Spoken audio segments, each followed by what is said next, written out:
앞뒤 오랜만에 23주년 축복합니다. 당신이 있어서 행복합니다. 같이 우리 인사 한번 할까요? 23주년 축복합니다. 당신이 함께해서 참 행복합니다. 예.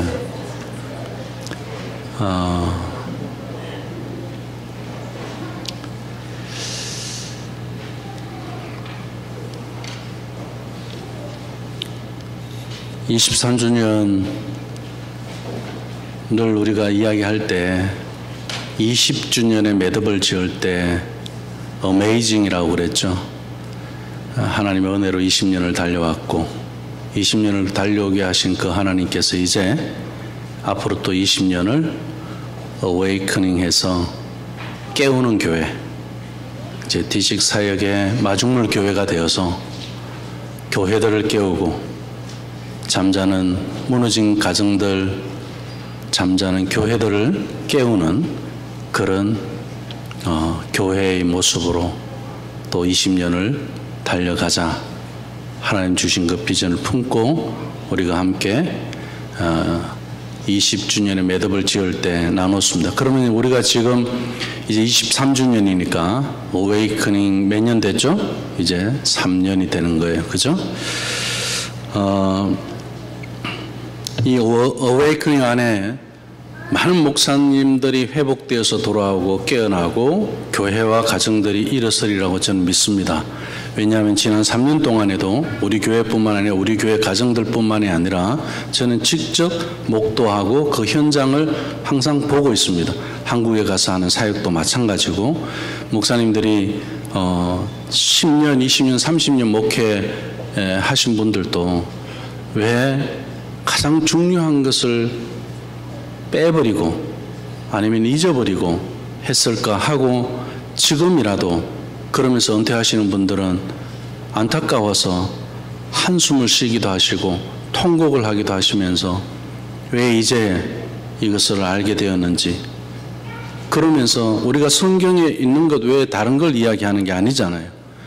그럼에도 불구하고 10년, 20년, 30년 목회하신 목사님들도 깨어나기 시작하고, 그리고 이번에는 지난주에 70년, 이제 70세가 되어서 은퇴를 하신 고신적인 목사님이 한 분 계십니다. 지금 강사 과정을 듣고 계신 분인데, 그분은 교회는 은퇴했지만 D6 사역을 시작이라고 해서 지금 이 강사 과정을 듣고 계신 거예요. 근데 그분이 어떤 분이냐면 오래전부터 D6 사역을 같이 했던 분이 아니라 올해 작년 6월이죠.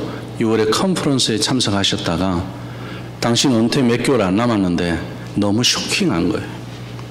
그래서 지금 내가 이 교회에서는 그때 질문했는 게 뭐냐, 가장 빨리 D6를 할 수 있는 방법이 없느냐 이렇게 이야기하셨어요. 그러면서 하시는 말씀이 올 내가 12월에 은퇴합니다 이렇게 이야기를 하시더라고요. 깨우는 일이죠. 그래서 앞으로 우리 D6와 함께하는 그런 또 목사님을 만나게 되었는데, 교회 사역은 은퇴를 하셨지만 D6 안에서 교회들을 깨우고 당신과 같은 그런 목회자가 반복되어져서 목회하지 않도록 그 일을 하는 일에 헌신하겠다고 그렇게 말씀하셨습니다. 우선 우리 23주년 어메이징과 어웨이커닝에 대해서는 이 정도로 이야기하고요. 23주년에 주시는 특별한 말씀이 오늘 로마서 본문 말씀, 너무나도 감사한 거예요. 뭐 따로 제가 이 교회 설립 예배를 두고 설교 준비를 따로 할 필요가 없이 이 8장 말씀 그대로 우리가 선물로 받자. 23주년에 주시는 하나님의 말씀으로 저는 그런 생각을 했습니다. 지난 한 달 동안 우리가 지혜로 살아내기라는 주제를 가지고 말씀을 나누었고, 그죠? 그리고 이번 한 달은 우리가 당연히 무엇으로 살아내는 겁니까? 성령으로 살아내기입니다. 성령으로 행하기. 이번 한 달 동안 우리가 로마서 말씀을 통해서 성령으로 행하는 것이 무엇이냐, 이 부분에 대해서 우리가 한번 이 한 달 살아내 보자고요. 지난 한 달도 아마 지혜로 행하기라는 그 말씀을 주시는 것에 순종을 했다면은 아마 다양한 지혜들을 경험했을 겁니다. 그죠?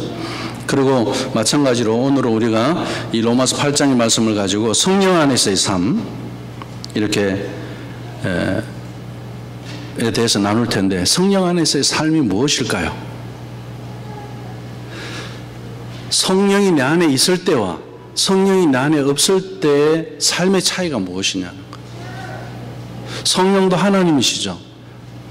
그 성령 하나님이 내 안에 계실 때, 성령 하나님이 내 안에 계시지 않을 때의 삶의 차이는 구원이 있느냐 없느냐, 죽음이냐 생명이냐를 가르는 기준이 되더라는 것이 이 로마서 8장의 말씀입니다. 근데 오늘 제가 차에서 잠깐 앉아서 이 로마서 8장 말씀이 얼마나 은혜로운지, 오늘도 제가 아침에 원고를 몇 번이나 샤워하다가 또 생각이 나서 가서 또 수정하고, 그리고 아침에 나오기 전까지 계속 그 작업들이 있었어요. 그런데 제가 그래서 기도 좀 하고 와야 되겠다고 차에 있었는데, 이제 제가 우리 예수촌 밴드 보니까 아주 반가운 분이 올라와 계시더라고. 우리 전혜순 군사님이죠. 로마서 8장 암송을 눈 감고 다 하시고 계시더라고요. 제가 부끄럽더라고요. 나는 우리 아이들한테도 그렇고, 우리 성인식 하는 아이들 영어로 한국어로 로마서 8장은 다 암송을 시키잖아요. 그죠? 근데 이 담임 목사라는 사람은 아직 로마서 8장 암송을 못하고 있는 거예요.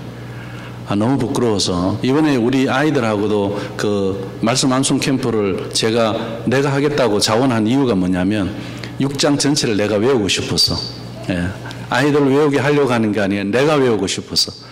안 되겠다. 6장 4절에 9절만 외우는 것이 아니라 6장 전체를 외우는 이 일에 도전해야 되겠다. 그래서 이제 얼마나 반가웠는지. 사실 그렇습니다. 구약은 신명기 6장을 다 외우면은요, 구약 전체를 암송한 것처럼 잘 연결이 됩니다. 성경에서 우리가 무엇이 중요하고, 이 말씀은 중요하고 중요하지 않다, 이런 거 아닙니다. 그 중요한 말씀을 딱 붙잡고 나면 다른 성경의 말씀들이 다 연결이 되고 풀려져요. 구약에서는 신명기 6장이고, 그것이 신약에서는 이 로마서 8장이에요. 그리고 우리가 성경을 두고 우리가 보석이라고 이야기한다면은, 이 보석에서 가장 반짝이는 그것을 성경의 한 장을 이야기하라 그러면 로마서 8장이에요. 그래서 우리 교회는 로마서 8장과 신명기 6장을 전체 암송하는 것에 집중되어 있습니다. 기본적으로. 그리고 또 감사한 것은 원래부터 다시 말씀 암송, 이제 209절에 대한 도전이 다시 시작됐죠. 제가 이제 그동안에 좀 페이퍼도 나누지 않고 그냥 좀 쉬었다가 이렇게 하는 이유가 뭐냐면, 우리 교회는 4년 동안 209절이 대물림 되도록 암송이 되어서 반복이 됩니다. 그러니까 지난 20년 동안 있었던 분들은 이게 5번 반복이 됐을 거고, 그죠? 그리고 지금 아직 이제 못하신 분, 최근에 오신 분 같은 경우는 어떻게 해요? 이제부터 시작해서 4년 가면 209절 대물림하는 암송으로 되는 거예요. 우리 집에서 언제든지 아이들과 이 말씀을 암송된댔어. 어떤 분이 그런 이야기를 해요.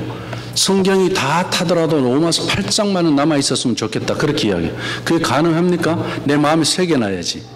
그러니까 신명기 6장과 로마서 8장을 내 마음에 새겨놓으면 우리는 성경 전체를 다 갖고 있는 것과 같다라고, 그런 의미를 가지고 있습니다. 왜냐하면 보석 중에서도 가장 빛나는 것을 가지는 것이기 때문에 그렇습니다. 그래서 이번에 말씀 암송 시작을 다시 한번 다들 은혜롭게 시작해 보시고요. 이미 암송되신 분들은 복습이라고 생각하시고, 또 그렇게 암송된 걸 가지고 하다 보면 또 그 가운데서 말씀의 역사가 내 또 마음 안에 아주 샤프하게 나를 또 찌르는 것들이 있겠죠. 그죠? 그리고 지금 이 로마서 8장도 마찬가지입니다. 이번 한 달 동안 암송에 한번 도전을 해봐야 되겠다, 그 생각을 아까 우리 전혜순 군사님 암송하시는 거 보고 그런 생각을 했고, 마찬가지로 우리 김영희 사모님 통해서도 항상 말씀에 대한 도전은 있죠. 사모님 같은 경우는 누구 만나기 위해서 기다릴 때 기다리는 시간에 항상 이 너덜너덜한 그 암송 페이퍼 있잖아요. 그거 갖고 암송하면서 앉아가 계시고 이런 것들 있잖아요. 그 참 우리 교회 안에, 우리 믿음의, 우리 예촌의 식구들 안에 이런 그 암송의 문화, 그런 분위기, 또 우리 아이들이 집에서 하는 거, 이번에 또 우리 아이들 캠프 할 때 시민기 6장 4절의 9절의 말씀을 영어로도 또 암송을 했거든요. 또 지난 성부영신 예배 때는 또 릴리가 자기 영어로 암송해 놓으니까 내 옆에 와서 영어로 그냥 짜삭 하고 또 살짝 도망가고 막 이래요. 그래 자랑하고 싶은 거지. 예, 얼마나 귀여워요, 그죠? 우리 교회 아이들이 또 그런 말씀 암송 분위기, 이런 저는 문화라고 생각해요. 우리 교회 하나님 주신 그런 선물과 같은 그런 정말 소중한 문화라고 생각합니다. 선물이고요.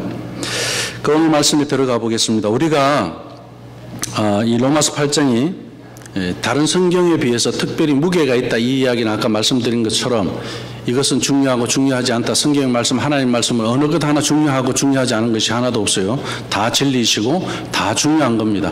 그런데 그 중에 이 로마서 8장을 통해서 우리가 고민하던 거, 우리가 가지고 있는 인생의 모든 질문을 이 8장 안에서 다 답을 얻을 수 있다는 거예요. 그래서 이 말씀 중에 말씀이다, 이런 의미가 있습니다. 오늘 바울은 1절에서 그러므로라는 말로 서두르기 시작하고 있습니다. 자, 그러면 결과니까 이 앞에 원인이 있잖아요, 그죠? 왜 지금 이 그러므로를 이야기하는지에 대한, 그러면은 우리 한번 기억을 되살릴 수 있을까요? 지난 시즌에, 가을 시즌에 우리가 그때도 로마서 했죠, 그죠? 로마서 1장, 5장, 6장 우리 다 했어요. 그죠? 4장도 하고, 그죠? 아브라함 이야기하고, 믿음으로 의롭게 되는 거, 그런 것들 전부 다 우리가 나눴어요. 자, 그런데 그런 나눔을 우리가 기억한다면은, 그래, 믿음으로 의롭게 됐어. 어떡하라고? 그러므로, 우리의 죄 문제가 어떻게 해결됐고, 그리고 우리가 그 죄 문제에서 어떻게 구원을 받았는데, 그러면 이제 우리 어떻게 하라고? 사는 이야기, 우리 인생의 삶에 대한 이야기에 대한 직접적인 답이 이제 그러므로 하면서 이제 이야기하는 거예요. 그래서 그 예수 그리스도 안에 있는 자에게는 그러므로 어떻다고요? 결코 정죄함이 없다. 굉장히 우리에게 주시는 이 말씀은 우리 인생에 많은 숙제를 해결합니다. 그러므로 어떻다는 거라고요? 그리스도 예수 안에 있는 자에게는 결코 정죄함이 없다. 하나님 앞에서 우리를 죄인으로 고소할 자가 없다, 그 이야기예요. 근데 우리 죄 없는 사람 없잖아요. 로마서 3장 말씀에서 우리가 공부했잖아요. 모든 사람이 죄를 범하였음에 하나님의 영광에 이르지 못한다 그랬어요. 하나님 앞에서 죄 없는 자가 없다는 이야기죠. 아무리 도덕가고 아무리 공자가 온다 하더라도, 예? 하나님 앞에서는 다 죄인이다, 그 이야기. 그럼 우리가 로마서 앞부분에 대해서 배웠어요. 그런데 지금 뭐라고 이야기합니까? 그러므로 이제 하나님 앞에서 우리를 죄인으로 고소할 자가 없다. 도대체 무슨 일이 있었기에? 그리고 또 하나님 역시 우리를 죄인으로 보시지 않는다는 거예요. 아니, 도대체 무슨 일이 있었냐는 거예요. 심지어 로마서 7장 정도까지 우리가 복음에 대해서 그만큼 자상하게 설명을 우리가 이해하고 있다면은 우리가 이 결코 정죄함을 받지 않는 이유는 충분히 설명되었다라고 말할 수 있습니다. 그리스도 안에 있는 자의 특권은 죄의 정죄에서 자유해졌습니다. 죄의 정죄에서. 이것을 오늘 저는 죄라고도 하고 또 정죄라고도 그렇게 표현하겠습니다. 말씀 속에서 세상에서 가장 복되고 기쁜 소식을 전하겠습니다. 그럼 우리는 예수님이 오셨어요. 우리가 성탄절, 그것도 기쁜 소식이죠. 가장 기쁜 소식이죠. 그런데 예수님 믿고 난 다음에 나에게 있어서 오신 예수님을 내가 영접하고 난 다음에 가장 기쁜 소식을 전할 수 있는 것이 뭐냐? 그것은 그리스도 예수 안에 있는 자에게는 결코 정죄함이 없습니다, 이 이야기예요. 이 세상에서 이 소식보다 더 기쁜 소식이 어디에 있겠습니까? 왜 우리가 갈등하죠? 왜 우리가 욕심을 부리죠? 왜 우리가 억울해하고, 왜 우리가 분노하고, 왜 우리가 인생이 불행하다고, 행복하지 않다고 그렇게 이야기할까요? 그 상황, 사건 하나하나에서 거기서 답을 찾을 수 없어요.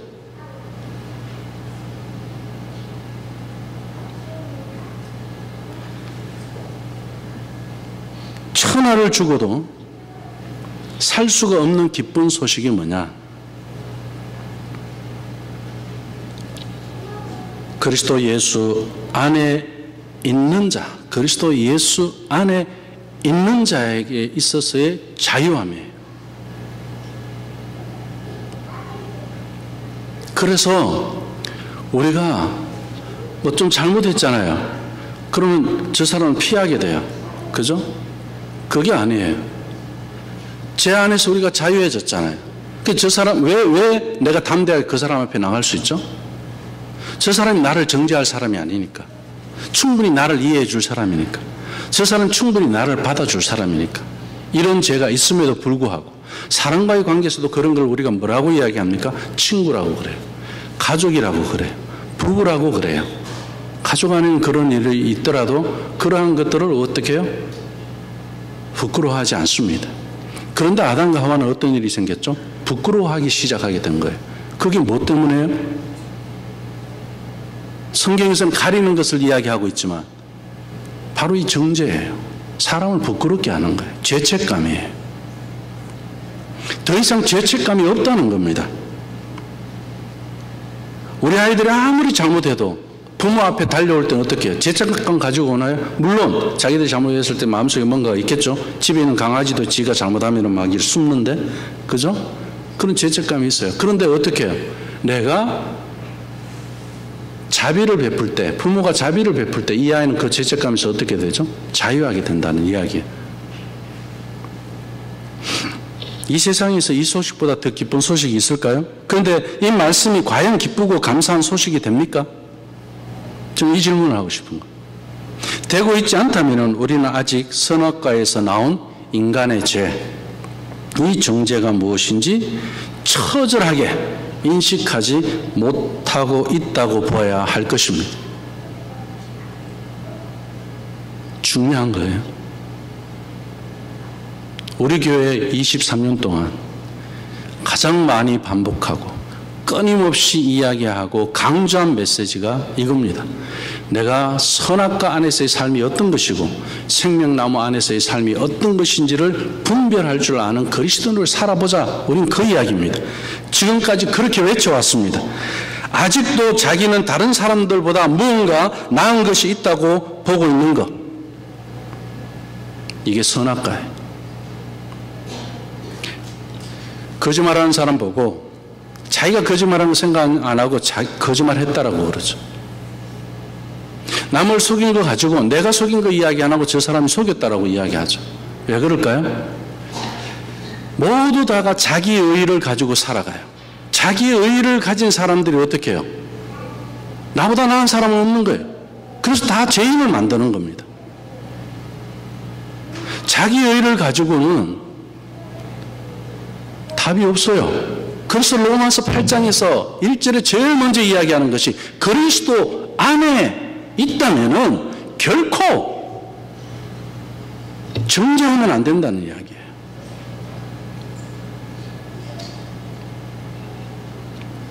이걸 처절하게 인식하고 있어야 됩니다. 처절하게 인식하고 있어야 돼요. 아담을 보세요. 선악과를 먹었는데 하나님 너 왜 먹었어? 그러니까 아담이 뭐라고 그러죠? 예, 하나님 제가 먹었어요. 그래서 먹어놓고 먹었다고 이야기합니까? 뭐라고 그러죠?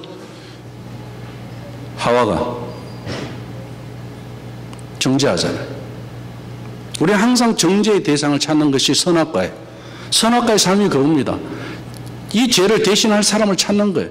예수님이 오시지 않으면 이 부분을 해결할 수 없기 때문에 인간은 계속 어떻게 해요? 예수님이 오시는 것을 기다리지 않고 사람을 죄인으로 자꾸 세우고 있는 거예요.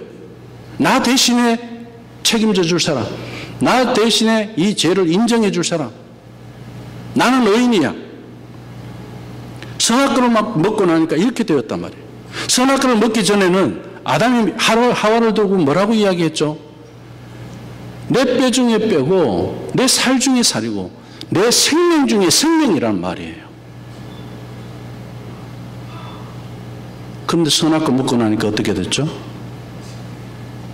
정죄하는 거예요. 자, 우리가 사랑을 해본 사람들은 다 알 겁니다. 사랑을 할 때 정죄합니까? 연애해보신 분들은 알죠? 정죄할 일이 있어도 정죄 안 해요.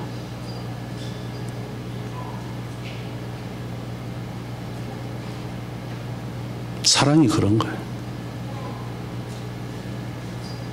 근데 사랑한다 하면서 우리가 사람을 죄인으로 만든다. 그렇게 이야기합니다. 저 사람 잘못했으니까 우리는 저 사람 죄인입니다. 거기에서 예외인 사람, 내가 의인이라고 하는 그 사람마저도 하나님 앞에서는 죄인 아닙니까? 모든 사람이 죄를 범하였으면 하나님의 영광이 이르지 못하더라고 했지 않습니까? 마찬가지입니다. 아담뿐이겠습니까? 그래서 하나님이 하와에게 가서 또 묻습니다. 하와야, 니 왜 그랬니? 그러니까 하와가 뭐라고 이야기하죠? 뱀이 나한테 그랬어요. 내가 죄인이라고 안 합니다. 내가 죄인이란 말이 얼마나 고통스러운 말이면 그렇게 하겠습니까? 모든 인간은 다 그래요. 내가 잘했고 내가 좀 잘못하면 미안하다 이걸로 그냥 끝나는, 그냥 죄인인데서 내가 잘해도 내가 미안하다고 할 수 있는 거예요. 하나님 앞에 죄인인데서는. 그런데 이 고집이, 이 꺾어지지 않으니 이게 사망이고 이게 저주입니다. 이것이 원죄에서 나온 우리의 모습입니다. 세상의 도덕과 윤리는 모두 사람을 죄인으로 만드는 그런 정죄 안에서 사는 것입니다. 이것이 율법의 기능이에요. 도덕적으로 살게 하는 게 아니에요. 율법의 기능이라는 게. 옳고 그런 것을 가지고 판단하는 것이 율법의 기능이에요. 신학교에서 이야기할 때 이 율법의 기능을 이야기할 때 옳고 그런 것을 알게 해서 내가 도덕적으로 살 수 있게 한다. 그렇게 이야기. 그럼 윤리책 읽으면 되죠.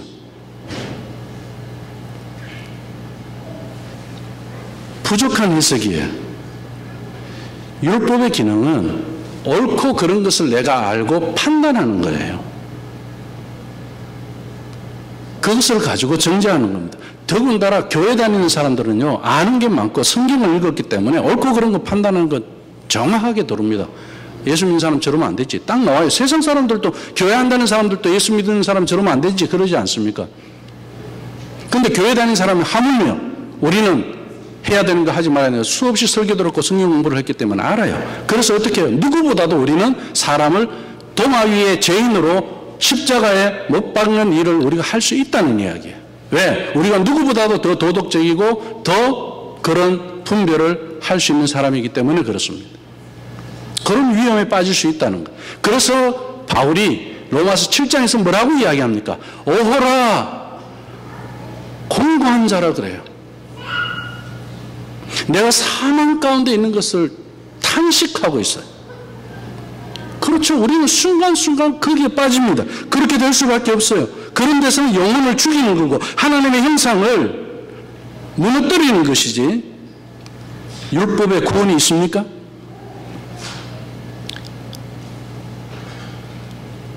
오늘 여기까지 제가 드린 말씀이 이해가 갑니까 정말? 율법에는 구원이 필요합니다. 왜냐하면 정죄가 있기 때문에 그렇습니다. 그래도 나는 최선을 다한다든가 나는 너보다 낫다는 그런 마음이 있는 사람은 예수 그리스도 안에 있는 자는 정죄함이 없다는 이 말씀이 전적으로 기쁜 소식이 되지 못할 겁니다. 우리가 기도할 때 자주 인용하는 말이 허물과 죄로 가득한 죄인입니다. 이렇게 기도를 해요. 그 허물과 죄의 상태가 어떤 것입니까? 이 은혜를 모르는 사람들은 선악과에서의 그 죄를 회개하지 않습니다. 허물과 그 죄는 선악과에서 판단하고 정죄하는 신, 예수 그리스도의 보혈로 말미암지 않고는 이 죄의 문제가 해결될 수 없는 그 신의 허물과 죄의 상태를 회개하는 거지 세상에서 일어나는 여러 가지 흉악한 범죄를 말하는 것이겠습니까? 성경책은 윤리책이 아니에요. 허물과 죄로 말미암아 내가 말미암은 죄인입니다라고 고백하면서 회개할 때 기도하는 거 들어보면 저 사람이 지금 선악과 중에 있는지 생명나무 중에 있는지 우리는 분별할 수 있어요. 세상 속에서 내가 남을 헐뜯었다라든지 거짓말했다라든지 뭐 그런 거 가지고 회개하는 거예요. 그런데 잘 생각해 보자고요. 그 헐뜯고 거짓말하는 것이 어디에서 나왔느냐는 거예요. 그걸 회개해야 되는 거예요. 그게 우리는 날마다 넘어지기 때문에 날마다 우리는 깨어서 그 부분을 하나님 앞에서 내가 허물과 죄의 상태에 속지 않도록 그렇게 살게 해달라고 처절하게 성령을 구하며 살아가는 모습이 우리 그리스도의 모습이 되어야 합니다. 허물과 죄로 죽어 있다는 것은 이런 세상의 흉악 범죄가 아니라는 이야기예요. 가장 고상하고요, 가장 거룩하고요, 가장 열심히 율법을 지키고 하나님을 사랑한다는 사람들에 의해서 하나님의 아들이신 예수님이 죽임당했어요. 종교의 뜻이 그런 겁니다. 가장 고상한 거랄 그 뜻이 있잖아요. 가장 거룩하다는 뜻이 있는 거예요.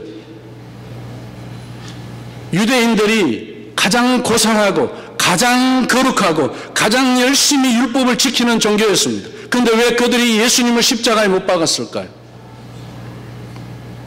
죄 없인 예수님을 왜 죽임당하게 했을까요? 이것이 허물과 죄로 정죄로 죽어 있는 우리 인간의 처참한 현실입니다.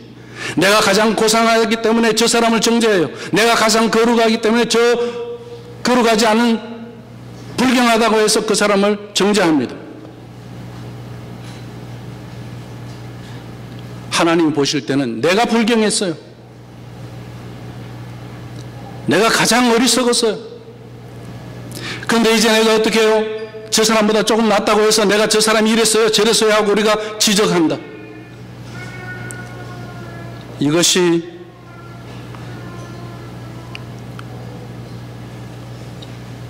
문제가 어디서 왔느냐는 거예요.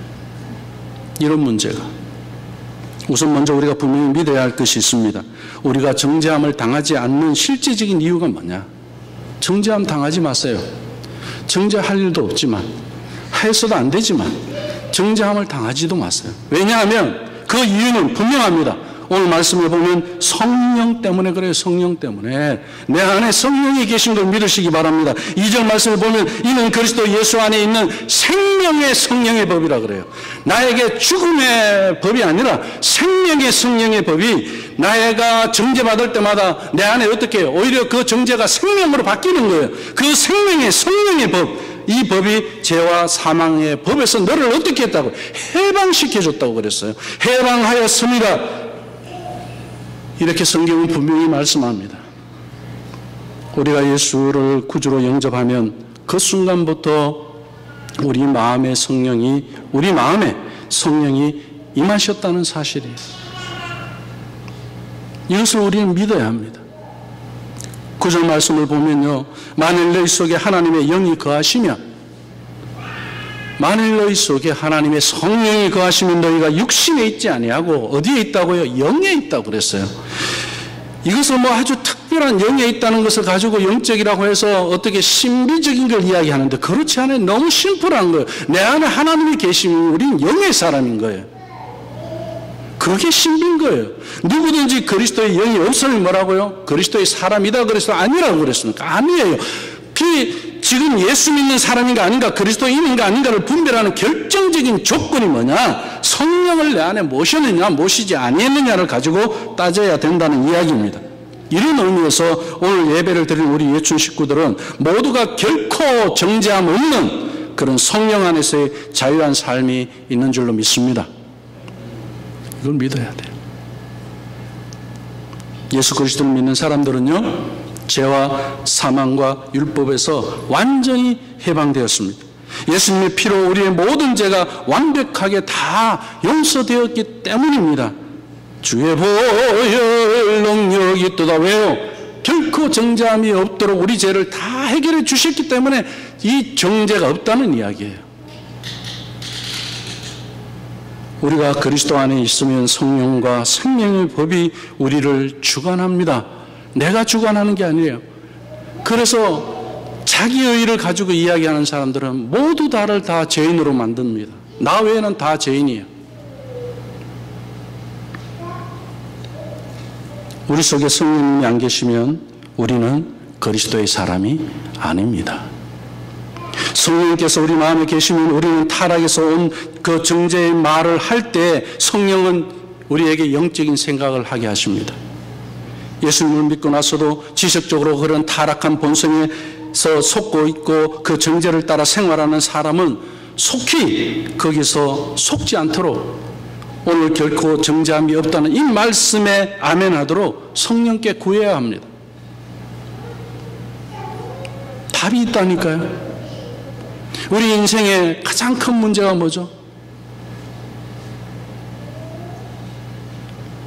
관계잖아요. 그 관계의 문제는 어디서 결정되죠? 선악과에서의 관계냐, 생명나무에서의 관계냐. 선악과에서의 관계는 구원이 없어요. 그리스도가 없어요.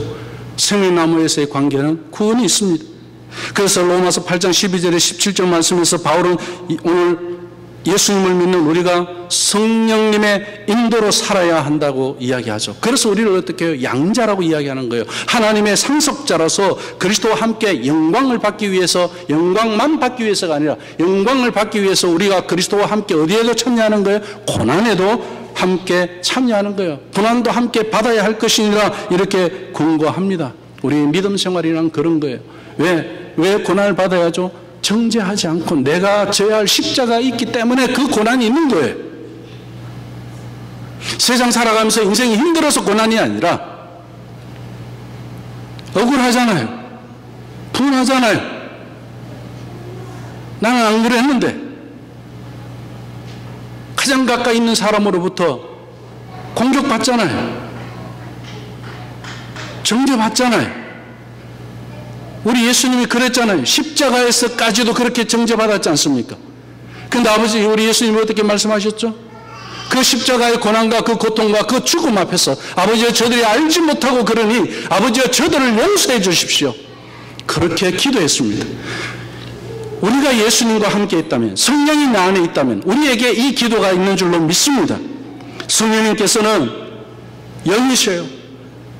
하나님의 영이에요. 로마서 8장 9절에서 그렇게 말씀하시죠. 예수님이 또 영입니다. 사도행전 16장 7절에서 그렇게 말씀하시죠. 그리고 성령님은 예수님과 함께 우리를 도우시는 보혜사 성령이십니다. 이 보혜사는 뭡니까? 카운셀러예요. 우리에게 가장 완벽한 카운셀러, 죄가 없으신 그분의 카운셀러를 한번 받아보세요.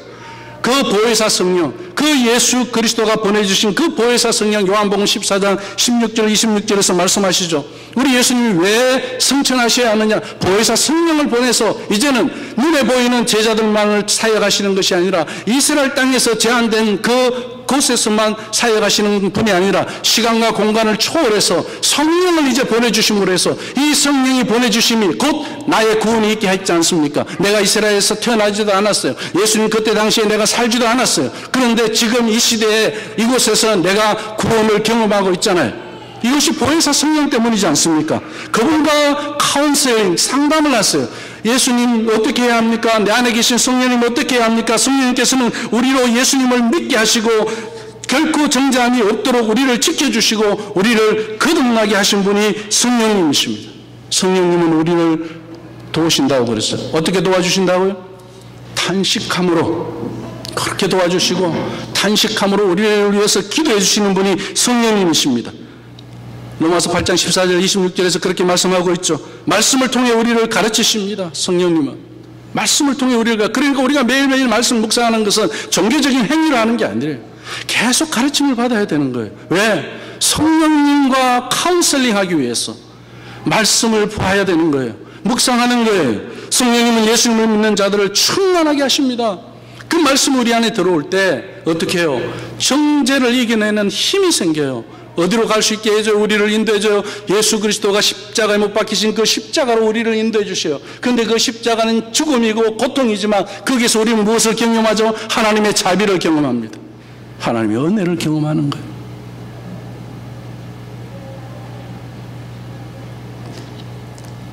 그래서 로마서 8장 28절 39절 말씀이 중요합니다. 이 말씀은 세상을 구원하고자 하시는 그런 하나님의 영광스러운 청사진을 한눈으로 볼 수 있는 자리에 서 있게 합니다. 그리고 이 마지막에 결론인 8장의 결론의 이 말씀에서 하나님께서 자기의 구원 계획을 어떻게 세웠으며 그리고 먼저 구원받은 자를 통해서 어떠한 단계를 밟아서 또 그것을 어떻게 완성해 가시고 또 구원받는 자를 더해 가실 것인가에 대해서 말씀하고 있습니다. 목적이 분명하죠. 왜 우리가 결코 정죄함이 없습니까? 이 삶, 내 믿지 않는 내 아내가 살았으면 좋겠고, 내 자녀가 살았으면 좋겠고, 믿지 않는 내 남편이 이렇게 살았으면, 결코 정죄함이 없는 삶을 살았으면 좋겠고, 그렇게 하기 위해서 어떻게 해요? 그리스도 안에서 있지 아니하고는 서로 합의점이 나올 수가 없어요. 불행한 삶을 살기 때문에. 예수 그리스도 안에서 정죄받지 않는 그 삶을 알게 되니까 그 예수님을 이야기하고 싶은 거예요. 그런 데서 오늘 이 마지막에 말씀이 있는 겁니다. 우리가 알거니와 하나님을 사랑하는 자 곧 그의 뜻대로 부르심을 입은 자들에게는 어떻게 하신다고요? 모든 것이 합력하여 선을 이룬다고 그랬어요. 이게 가능합니까? 모든 것이 합력하여 선을 이루는 것이 가능합니까? 구원을 이루는 것이 가능합니까? 하나님의 능력을 이루는 것이 가능합니까? 하나님의 지혜를 이루는 것이 가능합니까? 이 선은 그런 뜻들을 갖고 있어요. 하나님을 경외하는 것이 가능합니까? 하나님의 뜻대로 부르심을 입은 자들, 그들은 왜요? 하나님이 다 뜻이 있어서. 왜 불렀겠어요? 정죄하면서 살지 말라고 부른 거예요. 심플한 겁니다. 1절 말씀에 선언한 그들이에요. 하나님이 미리 아신 자들을 또한 그 아들의 형상을 본받게 하기 위해서. 목적이 분명하죠. 왜요? 하나님의 형상을 본받는 데서는 선악과에서 나올 수 없기 때문에, 정죄에서 나올 수 없기 때문에, 내 아내가 하나님의 형상으로 가장 아름다운 존재로 그렇게 세워지고자 한다면 어떻게 해야 되겠어요? 남편이 정죄하면 안 되죠. 내 남편이 가장 아름다운 하나님의 형상으로 세워지길 원한다면 누가 정죄하면 안 돼요? 아내가 정죄하면 안 됩니다.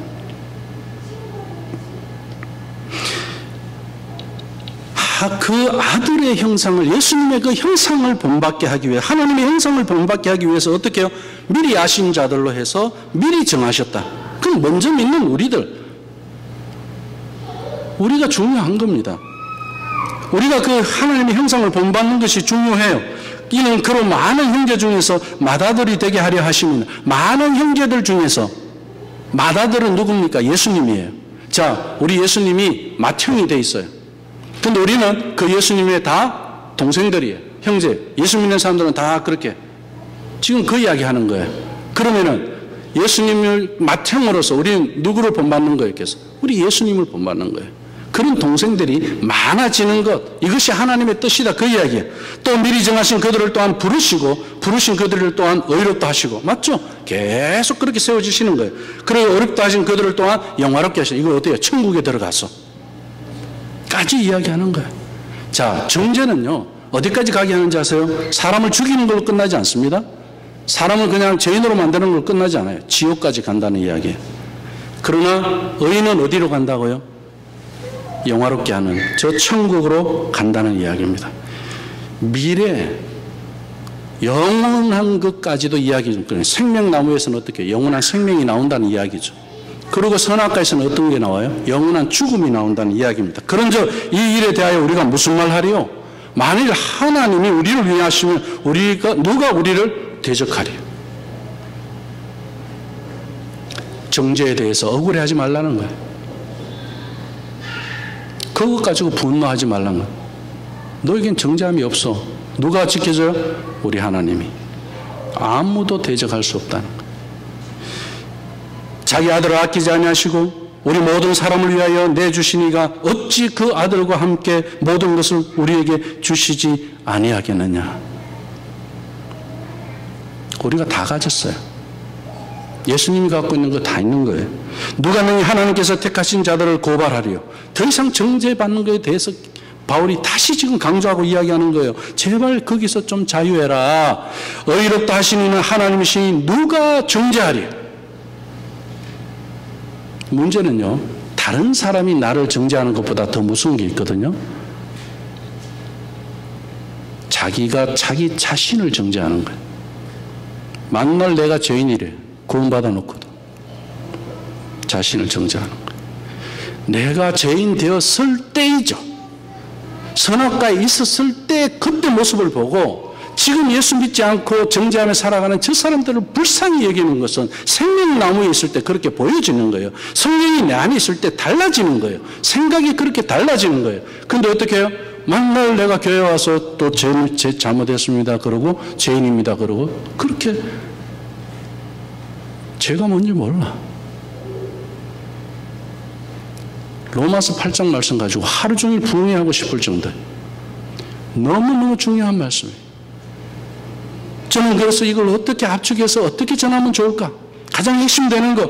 근데 이 마지막에 이 부분은 다 읽어야 되겠더라고요. 그래 죽으실 뿐 아니라 다시 살아나신 이는 그리스도 예수시니 그는 하나님 우편에 계신 자요 우리를 위하여 간구하시는 자시니라. 얼마나 위로가 됩니까? 세상이 우리를 정죄해도요. 우리가 정죄받아도 누가 결코 누가 대적한다고요? 할 수 없어요. 결코 정죄함 없습니다. 우리를 위하여 간구하고 계십니다. 우리 예수님 어디에서요? 하나님 우편에서. 성령님이 그렇게 하시고 우리 예수님이 그렇게 하시고 왜 이걸 못 보냐고요? 정죄만 봐요. 행위에서 무슨 구원이 나오겠어요? 정죄만 나오죠. 네가 옳으니 내가 옳으니. 제가 그런 말을 이야기할 때 항상 이야기합니다. 55, 100보지 뭐. 옳아봤자. 제가 오늘 원래 작년에 이제 송구영신 예배 때 개인기도에서 제일 첫 번째 넣어놓은 핵심 단어 하나가 겸손이에요.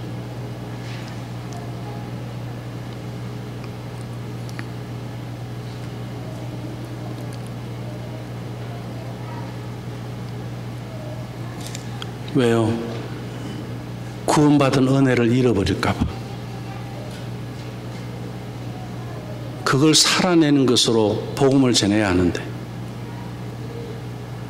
우리가 번아웃이 오고 탈진이 오고 그러면 힘든 게 아니에요. 내가 교만해져. 그건 교만이에요. 늘 하나님 앞에 배우는 자세를 가지고 있어야 되고 무릎 꿇을 줄 알아야 되고 내가 정죄했던 모습을 인정할 줄 알아야 되고 내 부족함에 대해서 하나님 앞에 용기 있게 부족합니다 할 줄 알아야 되고 그래야 내가 또 발전할 거니까 다 아는 것처럼 그러면 안 되죠. 저는 D6 사역을 하면서도 저보다 더 잘할 수 있다. 왜 그 말을 제 스스로 다른 분들에게 목사님들에게 말씀을 드리냐면 제가 D6를 가장 모르는 사람이 되었으면 좋겠다. 아는 것으로 가르치려고 할 수 있기 때문에 그렇습니다. 그게 제일 큰 교만인가. 아는 것 때문에 내가 교만할 수 있다는 거. 그래서 배우는 자세에 대해서 끊임없이 노력해야 하자. 그런 생각을 하나님 앞에 내가 하지 않으면 주님의 그 고난보다는 영광만 보려고 할 거다. 저는 우리 교회가 원래 죄에 대한 배려, 우리 가정에 대한 배려를 예결산에서 결정해 주신 것 저는 너무너무 감사했습니다. 하지만 여전히 나는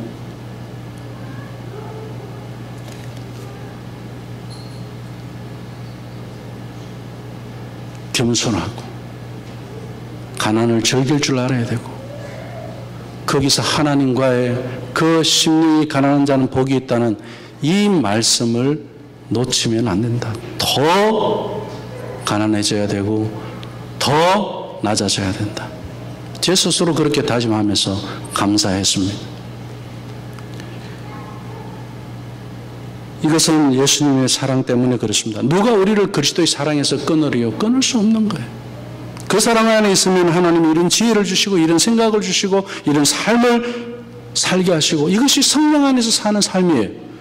환난이나 공고나 박해나 기근이나 적신이나 위험이나 칼이라 이런 것들이 우리를 어떻게 해요? 넘어지기 못한다는 거예요. 죽음도 환난도 공고도 위험이나 칼도 기록된 바 우리가 종일 주를 위하여 죽임을 당하게 되며 도살당할 양같이 여김을 받았나이다 함과 같으니라. 그러나 이 모든 일에 우리를 사랑하시는 이로 말미암아 우리가 넉넉히 이기느니라. 할렐루야. 내가 확신하노니 사망이나 생명이나 천사들이나 권세자들이나 현재일이나 장래일이나 능력이나 높음이나 기쁨이나 다른 어떤 피조물이라도 우리를 우리 주 예수 그리스도 안에 있는 하나님의 사랑 안에서 끊을 수 있다 없다? 예, 끊을 수 없으리라. 우리가 하나님 말씀 앞에 있을 때마다 이해할 수 있는 것이 이해할 수 없는 것이 더 많다는 것을 알아야 돼요.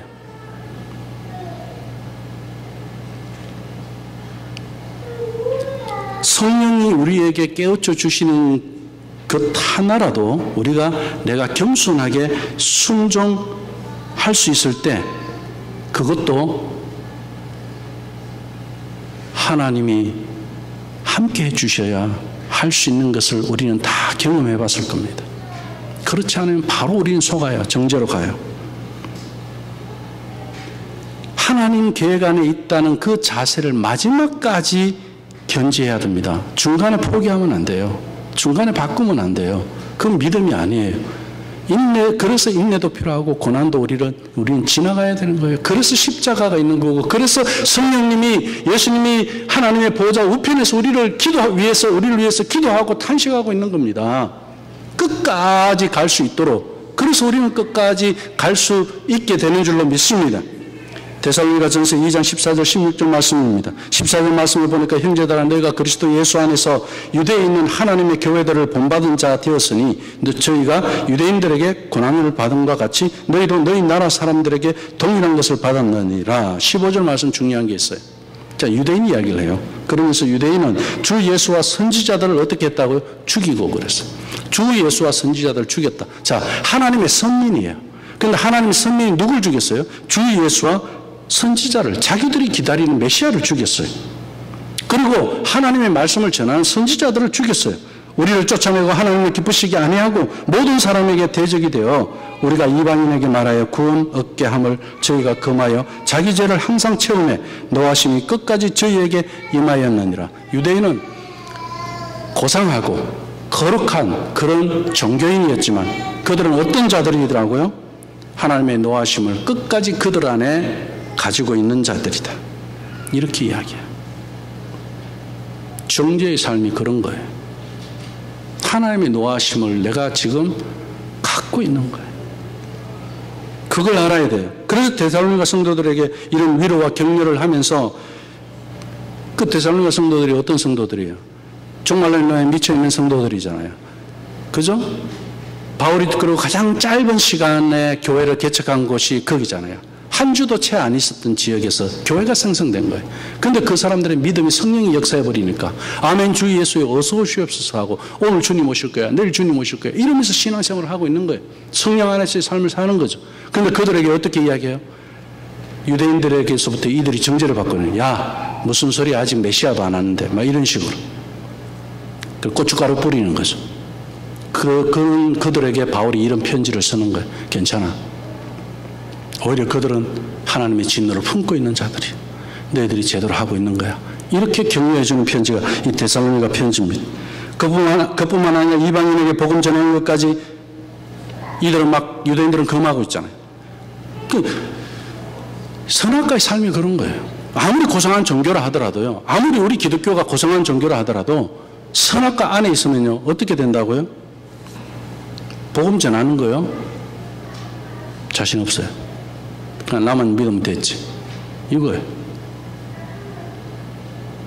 자기 죄를 항상 채우고 노하심이 끝까지 저희에게 임한다고 합니다. 여기서 바울 사도가 고발하고 있는 이 유대인들 속에 누가 들어 있었습니까? 예수님을 만나기 전 바울 자신이 들어 있었던 겁니다. 그래서 이 로마서를 쓸 수 있었던 거예요. 이 사실을 알고 난 바울의 절망감과 탄식이 어떻겠어요? 오라 오라 오라, 사망의 몸에서 누가 나를 건져내려 하는 이런 탄식이 있는 건 당연한 거 아니겠습니까? 우리도 예수님을 만나고 난 다음에 안 믿는 사람을 보면은 정죄하면서 살면 네가 잘못이니 내가 잘못이니 이런 거 보면서 사는 그 불행한 삶을 보면 와, 사망의 탄식, 나도 저기서 살아봤어. 이게 나오잖아요. 근데 우리 같으면 어떤 거예요? 바울이 그때 유대 종교 안에 있는 사람들을 두고 이야기했듯이 우리도 지금 그리스도인 안에서 어떻게 해요? 그 선악과의 삶을 사는 사람들을 보면서 와, 정말 우리가 가장 고상한 기독교인이고 가장 거룩한 기독교인인데 그러면서 탄식하는 거, 바울의 모습이 그런 거예요. 그래서 하나님을 경험한 모세도 뭐라고요? 하나님을 경험하고 나면요, 선악과를 벗어나서 생명나무 안에 있는 것을 경험한다는 거, 하나님을 경험한다는 이야기거든요. 그 예수님을 만난 사람은요, 모세가 어떻게 했습니까? 예수님 만나고 나니까 하나님 영광 앞에서 어떻게 해요? 두렵고 떨린다 그랬어요. 이게 정상이에요. 하나님 율법을 받을 때 백성들은 두려워서 감히 나아가지도 못했습니다. 그러함에도 이스라엘 백성들의 삶의 모습은 어땠습니까? 항상 늘 하나님을 거역한 것이, 불순종한 것이 구약 성경이 보여주는 증거입니다. 이사야를 봅니다. 그는 이스라엘 선지자였죠. 그런데 성전에 나타난 하나님의 영광을 보고 난 다음에 그의 탄식이 나옵니다. 바울이 예수님을 만나고 탄식이 나오는 것처럼 이사야가 하나님을 경험하고 탄식하는 메시지, 화로다 나여 망하게 되었도다 그랬어요. 입술이 부정한 백성 가운데서 거룩하신 하나님을 배웠다 이렇게 이야기해요. 하나님을 경험한 거예요. 하나님을 경험하면요, 정죄하다가도 입을 치겠죠. 아, 내가 죄 짓는 거야. 선악과에 속는 거야.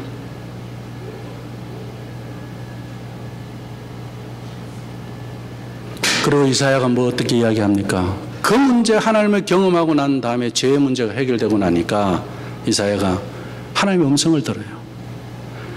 나를 위하여 누구를 보낼고 그럴 때 이사야가 화로다 망하게 되었다고 했던 그 이사야가 주여 내가 여기 있사오니 나를 보내소서 그래요.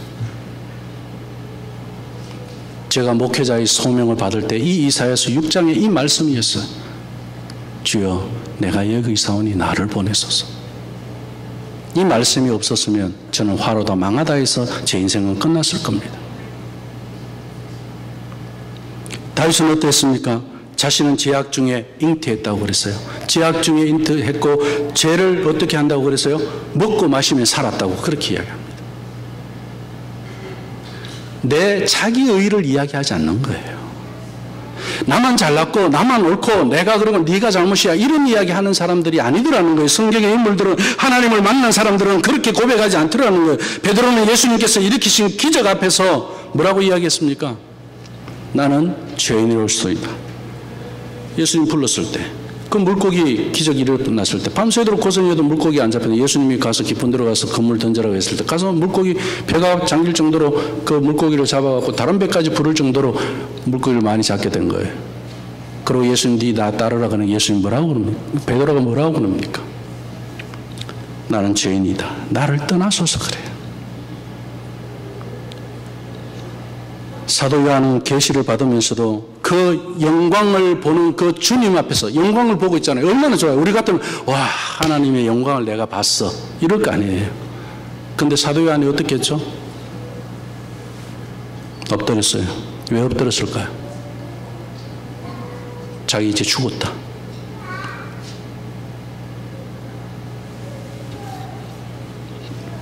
죽는 게 뭔지 알아야 돼요. 선악과에서 죽는 게 뭔지를 알아야 된다고요. 그냥 우리 생명이 다해서 죽는 그건 아무것도 아니에요. 뭐 70에 죽든 80에 죽든 뭐 20에 죽든 50에 죽든 그건 아무것도 아니에요. 그건 주어진 운명이잖아요. 그런데 선악과에서 죽은 자의 삶이 있다니까요. 성경이 몇 사람들의 예를 지금 우리 들으면서 이 사람들에게서 공통점을 찾을 수가 있죠. 그 공통점이 무엇입니까? 그 누구도 자기보다 연약하고 부족하고 정죄받는 더 큰 죄인이 없음을 알았습니다 이거잖아요. 모세가 이스라엘 백성들, 야 너희들 나 하나님 만나고 와서 그러니까 너희들 이렇게 살아야 돼. 너희들 그렇게 죄 지으면 안 돼. 이렇게 모세가 이야기했습니까? 오히려 하나님 나를 하나님의 생명책에서 나를 빼더라도 저들은 구원해달라고 그랬어요.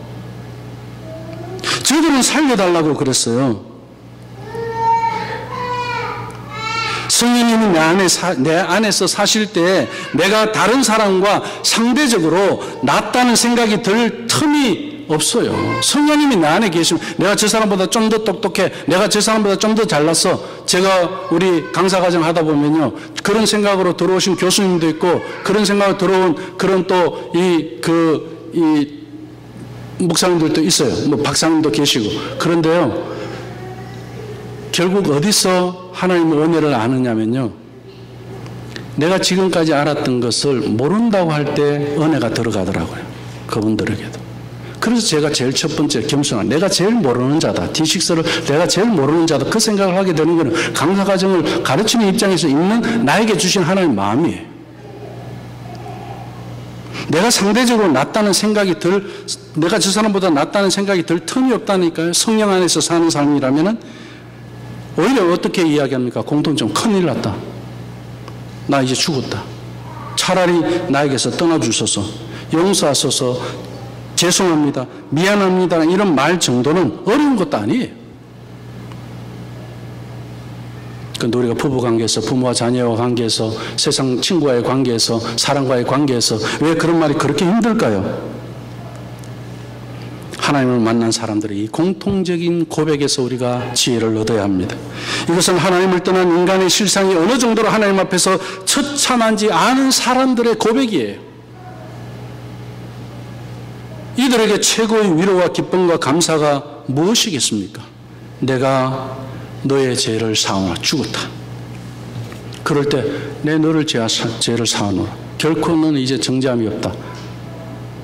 그거 아니겠습니까? 이사야 선지자의 입술에 재간숯불을 대시면서 내 죄가 사하여졌다는 선포처럼 예수 그리스도의 희생으로 인해서 정죄함이 없다는 그 소식보다 더한 소식이 어디에 있겠습니까? 그런데 이러한 인간의 실상에 대하여 반발을 하는 것이 있습니다.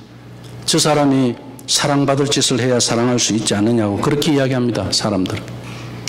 어떻게 90점과 10점을 같이 볼 수 있습니까? 이렇게 항변을 합니다. 방금 성경의 인물들이 순수하지 않았겠습니까? 최선을 다하지 않았겠습니까? 누구보다 순수하고 누구보다 열심을 내고 누구보다 최선을 다한 사람들인데, 그러나 정작 하나님을 만나고 나서 하는 말이 화로다, 나여 망하였도다, 그렇게 고백이 나옵니다. 우리가 로마서 말씀을 보면서 이런 탄식이 나왔습니까? 인간의 죄가 어떠한지를 보았습니까? 정죄가 얼마나 저주스러운 죄이고 하나님의 형상을 죽이는 것인지를 아직 못 보았습니까? 그런 사람을 로마서 6장 7장을 다시 보아야 할 것입니다. 아예 처음부터 다시 보아야 할지도 모릅니다. 인간의 실상이 정죄 아래 가두어졌다는 사실을 알게 될 겁니다. 정죄는 사랑이 아니에요. 그 사람을 바로잡기 위해서 하는 거라고 이야기하지만 결코 정죄 가지고는 바로잡을 수가 없어요. 우리는 이런 상황에서 스스로 탈출할 수가 없는 거예요. 심지어 부부관계도 그렇습니다. 선악과를 먹은 아담과 하와가 그러했지 않습니까? 형제관계도 마찬가지죠. 선악과를 먹은 그 후손 가인과 아벨이 형제간의 살인사건이 있었지 않습니까? 부부관계에서의 이혼 원인도 잘 아시죠? 원인이 뭐죠? 서로 안 맞다는 거. 당연한 거 아닙니까? 안 맞는 거. 그런데 그 당연한 건데도 불구하고 왜 서로 안 맞다고 이혼하죠? 그 말이 정죄잖아요. 정죄. 이혼 99%가 다 정죄에서 나오는 것들이에요. 그런데 아담과 하와는 정죄의 원조인데도 불구하고 이혼을 했어요? 안 했어요? 안 했어요. 하나님의 은혜죠, 이거. 형제 관계임에도 불구하고 살인을 하게 됩니다. 그것도 뭐 때문에 살인했죠? 예배했어요. 예배하는 사람끼리. 가인도 예배했어요. 딴 거 한 거 아니에요. 뭐 윤리적으로 도덕적으로 뭐 잘못한 거 그런 거 가지고 판단하고 이야기한 거 아니에요. 예배한 사람들끼리도 어떻게 해요? 살인하더라는 거예요. 정죄는 살인하는 것을 이야기하는 겁니다. 우리는 원죄, sin, 이거는 equal, 정죄예요. 이걸 알아야 합니다. 원죄에서 정죄가 나온 것이기 때문에 그렇습니다. 그래서 원인을 우리는 알아야 합니다. 어느 누구도 스스로 선하거나 최선을 다하거나 해서 의롭다 함을 받을 인간이 없습니다. 그래서 로마서 3장 19절 말씀을 보면 우리가 알거니와 무릇 율법이 말하는 바는 율법 아래에 있는 자들에게 말하는 것이니 이는 모든 입을 막고 온 세상으로 하나님의 심판 아래 있게 하려 하십니다. 정죄 자체가 심판이에요. 율법 자체가 심판 아래 있게 하기 위한 거예요. 모든 입을 막아버리고 온 세상으로 하나님의 심판 아래 있게 하신 것입니다. 그래서 이 세상은 하나님의 심판 아래 있는 겁니다. 누구나 다, 내 아이들까지도 모두 다가 내 친척이든 내 친구든 누구든 이 세상은 하나님의 심판 아래 있는 겁니다. 그 하나님의 진노와 정죄 아래 있다는 그 말씀이에요. 그러므로 우리는 세상의 정죄에서 검짐을 받아야 합니다. 이것을 우리는 구원이. 그런데도 세상에서 검짐을 받는 것이 아니라 이 세상에서 정죄하는 삶과 함께 영원하기를 꿈꾸고 있는 사람들이 있습니다. 교회를 다니면서 선악과의 삶을 사는 거예요. 성령 안에서의 삶을 살지 않는 거예요. 정죄는 크고 작음의 문제가 아닙니다. 어떤 정죄라도 죄의 삭은 사망입니다. 그 사망이란 단지 죽어서 끝나는 것이 아니라 영원한 지옥의 형벌인 둘째 사망으로까지 가게 합니다. 그래서 로마서 3장 19절 27절까지 말씀에서 요약해서 말씀을 드리면 정죄가 아니다, 의롭다 함을 받는 것이 하나님의 은혜요 선물인 것을 말씀합니다. 로마서 4장에서는 아브라함이 믿음으로 무엇을 얻었다고 이야기합니까? 의롭다 함을, 믿음으로 정죄를 얻은 게 아니에요. 의를 얻은 겁니다. 이것이 복입니다. 의롭다 함을 받지 못하면 무엇 아래 있는 것입니까? 그 사람이 세상에 어떤 영광을 다 가지고 있다 해도 그것은 정죄와 심판 아래에 있기에 영원한 지옥 형벌이 최종 정죄로 나타날 것입니다. 그러므로 의롭다 함을 받는 것이 우리의 행위로 되는 것이 아니라 그저 받아야만 할 정도로 우리 인간이 죄인이라는 겁니다. 이건 구원받은 사람에게 하는 이야기가 아니에요. 세상에 믿지 않는 사람들이 그걸 알아야 된다는 거예요. 이제 로마서 8장 1절을 다시 봅니다. 그러므로 그리스도 예수 안에 있는 자는 결코 뭐가 없다고요? 정죄함이 없습니다. 이제 이 소식이 정말 기쁜 소식으로 들려집니까? 아담의 후손으로 태어나는 모든 인간은 죄와 사망이 왕노릇을 하고 있습니다. 스스로 빠져나올 수가 없는 것입니다. 이 죄와 사망의 왕을 이기신 분이 와야 해방을 시키는 거예요. 그 죄와 사망을 예수님이 자신의 십자가와 부활로 승리하셔서 해방시킨 거예요. 그러므로 예수 그리스도 안에 있는 자에게 결코 정죄함이 없는 것입니다. 율법의 요구가 무엇입니까? 다 지키지 못하면 정죄고요, 다 지키면 생명입니다. 그런데 이 두 가지 율법의 요구를 다 예수님이 십자가에서 이루신 줄로 믿습니다. 죄 없으신 분이 정죄를 받으신 거예요. 우리 예수님. 죄 있는 사람이 정죄를 받는 거 당연하잖아요. 당연한데 우리 보고 이제 아무도 너를 어떻게 끊을 수 없다 그래요. 그리스도의 사랑 안에서 끊을 수 없다고 그래요. 나는 그렇게 받아놓고는 그런 정죄의 대상인데 내가 그리스도의 사랑에 끊을 수 없을 정도로 이제 누구도 나를 그렇게 해하지 못하고 두려워하지 말라라고. 환난이나 공고가 있어도 어떤 상황에서도 그렇게 우리를 향하여 말씀하고 있는데 우리는 사람들을 너무 죄인으로 만들지 않습니까? 남편을 정죄하죠. 아내를 정죄하죠. 형제를 정죄하죠. 부모를 정죄하죠. 자녀를 정죄하죠. 이웃을 정죄하는 것은 우리가 죄 없는 예수님을 정죄하는 것과 같은 거예요. 오늘날 정죄의 막장 드라마 끝판을 볼 수 있는 데가 두 군데 있어요. 뭐 많죠. 대표적인데 우리 조국에, 우리나라에 지금 탄핵 반대와 탄핵 찬성. 집회 현장이에요. 그걸 해결될 수 있을까요? 제가 그 사람들이 추운데 나가서 고생하는 거 그 헛고생이다 그런 말씀 드리려고 드리는 말씀 아닌 거 아시죠? 그리고 우크라이나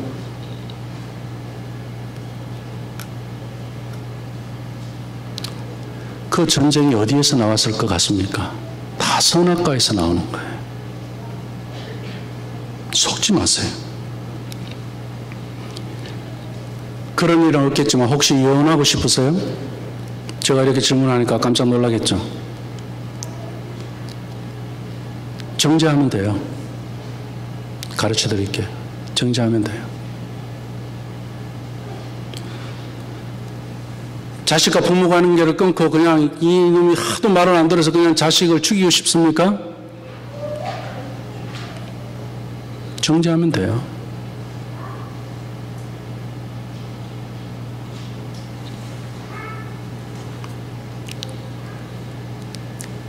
사실 누가 이혼하고 싶은 사람이 있겠습니까? 누가 자기 자식을 죽이고 싶은 사람이 누가 있겠습니까? 그런데 왜 정죄하시죠?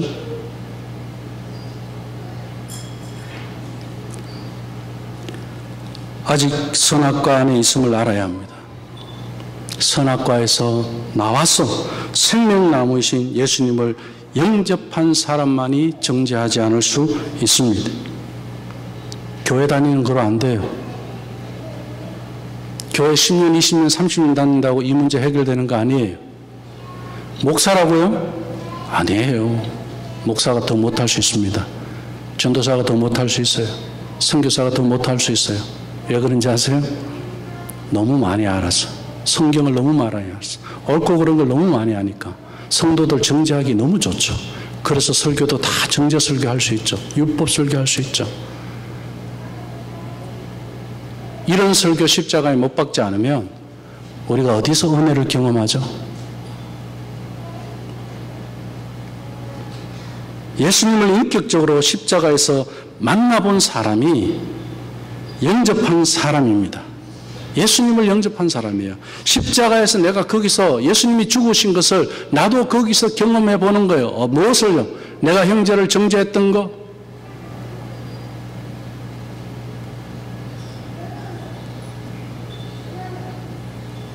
내가 억울했던 거, 정죄당했던 것까지도 다 십자가에서 못 박혀서 죽었다는 사실을 인정하지 않으면요, 우리는 선악과에서 나올 수가 없어요.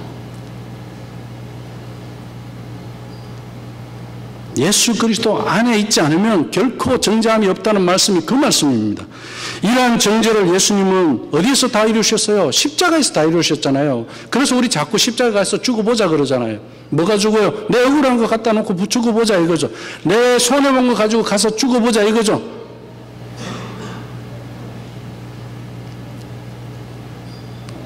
그렇게 정죄하는 사람들한테 제가 이야기합니다. 내 자식이라 할지라도 정죄받은 걸로 해서 정죄하지 마라. 오늘 말씀, 로마서 말씀이 그거잖아요. 성령님이 탄식하고 있고요. 예수님이 우리를 결코 정죄함이 없도록 하기 위해서 하나님의 보좌 우편에서 우리를 지켜주신다고 그랬어요. 그래서 제가 그럽니다. 십자가를 찾아라고. 십자가에서 죽어보라고. 거기서 죽어보면 답이 있다. 답이 있다. 정죄 자유할 수 있어. 정죄하지 않을 수 있는 자유도 주실 거야. 성령님이 내 안에 계셔서 그분이 내 안에 계신 것을 알게 될 거야. 십자가에 가지 않으면 그분이 내 안에 있는 거 알 수 없어. 오늘 예수 안에 있는 우리에게 결코 정죄함이 없는 그 의를 전가해 주실 거야. 그 죄다칼을 너가 선물로 받아서 이제는 더 이상 선악과의 삶에서 아웅다웅하지 마라. 90점 10점 그런 거 하지 마라. 생명나무에서 살리는 일을 하자. 죄인 만드는 거 하지 말고 의인 만드는 거 하자. 나는 할 수 없어. 생명나무에서 내가 경험한 그거 나누는 것 정도밖에 안 돼. 그런데 나부터 살아. 그렇게 하는데 상대방 바꾸려고 내가 할 이유가 없어요. 그 사람이 생명나무를 경험하면 바뀌기 때문에 생명나무를 경험한 내가 그렇게 사는 것이 성령 안에서의 삶이에요. 오늘 말씀의 제목이 그겁니다. 오직 십자가의 길만이 하나님이 하신 그 정잠이 없는 길이에요. 말씀을 맺도록 하겠습니다. 성령 안에서의 삶은 예수 그리스도 안에 있으면 결코 정잠이 없는 삶입니다. 그래서 우리가 성령의 능력으로 우리는 정죄에서 해방된 삶을 살아가게 되었어요. 우리는 더 이상 죄의 종이 아니라 하나님의 자녀가 되었어요. 성령은 지금도 우리의 정체성을 확인시켜준 너 네 안에 내가 있어. 너 예수님 믿잖아. 예수님이 네 정죄받는 거 다 해결해 줬잖아. 정죄하지 않아도 돼. 억울하지만 정죄하면 네가 속는 거야.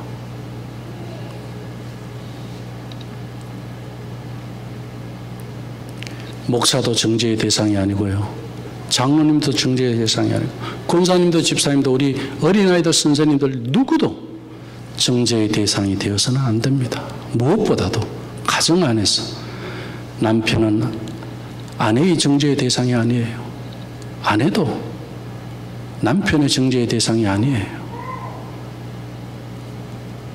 자녀든 부모든 마찬가지입니다. 성령은 지금도 이렇게 우리의 정체성을 확인시켜 주는 거예요. 그리고 우리는 하나님의 의로 상속자로서 영원한 유업을 받았습니다. 이것은 환난이나 핍박이나 공고나 적신이나 위협이나 칼이나 죽음도 예수 그리스도 안에 있는 자는